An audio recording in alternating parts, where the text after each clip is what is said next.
টাকা দিতে পারিনি। কত টাকা চেয়েছিল? 2000। এরা বলছে 20,000 টাকা করে চাইছে। কত টাকা করে চেয়েছিল? 20,000 টাকা করে চেয়েছিল। বাংলার বাড়ি প্রকল্পে কাটমানি না দেওয়ায় নামছাঁটাই করা হলো একাধিক উপভোক্তার। এমন মারাত্মক অভিযোগ তুলে ব্লক প্রশাসনের বিরুদ্ধে সরব হলেন বঞ্চিতরা। ঘটনাকে ঘিরে চাঁচল 1 ব্লকের অলিহন্ডা গ্রাম পঞ্চায়েতের দেবীগঞ্জ গ্রামে বিক্ষোভ প্রদর্শন করেন বঞ্চিত উপভোক্তাদের একাংশ।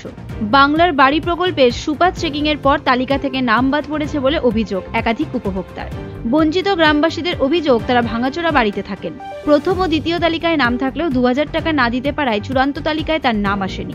অভিযোগ, ওই এলাকার প্রায় 20 জন প্রকৃত উপভোক্তার নাম বাদ গিয়েছে। তাদের মধ্যে কারো মাটির কাঁচা বাড়ি, আবার কারো পাটকাঠির বেড়া দিয়ে ঘর করা রয়েছে। রোদ ঝড় বৃষ্টিতে তারা কোনো রকম জরাজীর্ণ বাসস্থানে মাথা গুঁজে থাকেন। যারা টাকা দিতে পেরেছে, পাকা বাড়ি থাকলেও তারা বাংলা আবাসের ঘর পেয়ে গেছে। আমার অভিযোগ, খেতে খাই, জায়গা জমি কিছু নাই। আর এই যে আমরা ঘরের অবযুক্ত আর এসছিল নাম, তো সব কিছু হয়ে গেছিল, কিন্তু এর মধ্যে কেটে দিয়েছিল। এই টাকা দিতে পারিনি। কত টাকা চেয়েছিল? 2000। আচ্ছা, 2000 টাকা হবে না, আমি দিব, কোনো কিছু নাই। বুড়া বুড়ি থাকছি এখানে, কোনো ব্যাপার নেই। আচ্ছা, টাকা দিতে পারেননি কি নামটা কাটা গেল? হ্যাঁ, টাকা দিতে পারিনি, নামটা কাটা গেল। ঠিক, তো ঘরটা কি আপনার প্রয়োজন? হ্যাঁ, প্রয়োজন। দেখেন সব কিছু আছে কাগজে। এখানে কি থাকেন আপনি? হ্যাঁ, এখানে সব কিছু লাগা আছে। কি করেন আপনি পেশায়? হ্যাঁ, পেশায় কি করেন? ওই মজুরি করি। লিস্টে প্রথম লিস্টেও নাম এসেছিল, দ্বিতীয় লিস্টেও নাম এসেছিল। আমি কালকে আমার গ্রামে ইনকোয়ারি করতে এসেছিল। আজকে আমি সকালে জানতে পারি যে আমার লিস্টে নাম নেই। হ্যাঁ, কেন নেই আপনার লিস্টে নাম?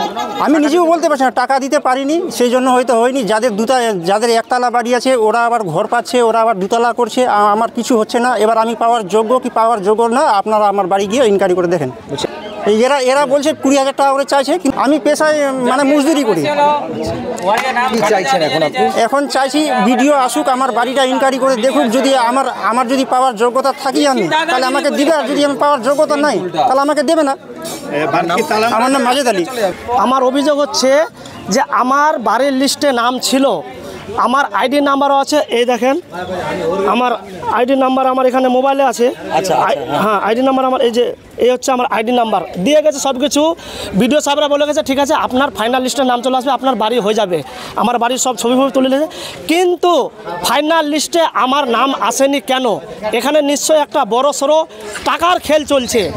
যারা হয়তো পয়সা খাওয়াইছে ওদেরই নাম এসছে, আর আমাদের কাছে পয়সা চেয়েছিল, ঠিক আছে।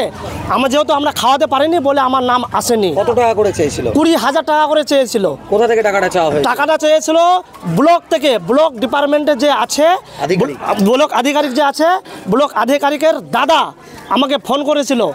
ওর দাদা ফোন করেছিল, বলেছিল যে টাকা দিলে কাজ হবে। আমরা কর্মী হয়ে যদি আমাদের কাছে টাকা চাই, তাহলে সাধারণ মানুষের কি হবে? তাহলে সাধারণ মানুষের কাছে কত টাকা নিয়েছে? এ নিয়ে বিজেপির উত্তর মালদা জেলার সাংগঠনিক সাধারণ সম্পাদক অভিষেক সিংহানিয়া তৃণমূল কংগ্রেসকে চোর কাটমানিখোর বলে কটাক্ষ করেছেন। তার অভিযোগ, তৃণমূল কাটমানি ছাড়া চলতে পারে না, এরা চুরি ছাড়া চলবে না। শাসক দলের অঙ্গুলি হেলনে প্রশাসনের কিছু কর্মচারী এ কাজে যুক্ত। তৃণমূল মানে চোর, তৃণমূল মানে কাটমানিখোর, তৃণমূল কাটমানি ছাড়া চলতে পারে না।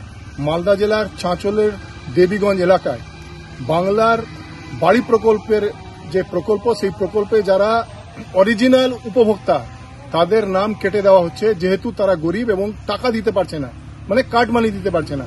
ইনকোয়ারি অফিসার যখন গ্রামে গ্রামে ইনকোয়ারি করতে যাচ্ছেন, তিনি সরাসরি 20,000 টাকা করে কাটমানি চাইছেন, এবং কাটমানি না দিতে পারলে যে উপভোক্তা আছে, জেনুইন উপভোক্তা, তাদের নাম কেটে দেওয়া হয়েছে। এই নিয়ে আজকে সেখানকার গ্রামবাসী রাস্তা অবরোধ করেছেন এবং সোচ্চার হয়েছেন। আবার আজকে প্রমাণিত হলো তৃণমূল কাটমানি খোর, চোর, এদের চুরি করা ছাড়া চলবে না, চলবে না, চলবে না। দলীয়ভাবে বিষয়টি খতিয়ে দেখার আশ্বাস দিয়েছেন মালদা জেলা পরিষদের সহকারী সভাধিপতি এটিএম রফিকুল হোসেন। আবাস যোজনা নিয়ে আমাদের চাঁচল 1 ব্লকের দেবীগঞ্জ প্রান্ত থেকে একটা অভিযোগ এসছে যে ওখানে নাকি পার্সিয়ালিটি করা হচ্ছে। তো একটা কথা বলবো, যদি পাওয়ার কেউ যোগ্য থাকে, তাদের যদি সে সরকারি লিস্টে যদি তাদের আইডি থাকে এবং সরকারি যে নিয়মবিধি দিয়েছেন তার মধ্যে যদি ওনারা সেই ক্রাইটেরিয়াতে পড়ে, তাহলে এটুকু বলতে পারি যে আমাদের সম্মানীয় আমাদের বিডিও ম্যাডাম আছেন, বা যারা ইনকোয়ারি করতে তাদের সঙ্গে যোগাযোগ করুক। আমরা জনগণ প্রতিনিধি আছি, আমাদেরকে জানাক, অবশ্যই তারা পাবে। এবং এর সঙ্গে সঙ্গে বিজেপি যে হাওয়া গরম করছে, বিজেপি বন্ধুদের একটা বলবো যে আপনাদের প্রধানমন্ত্রী আবাস যোজনার টাকা দেয়নি। সোনাক্ষী, মশলা কোথায়?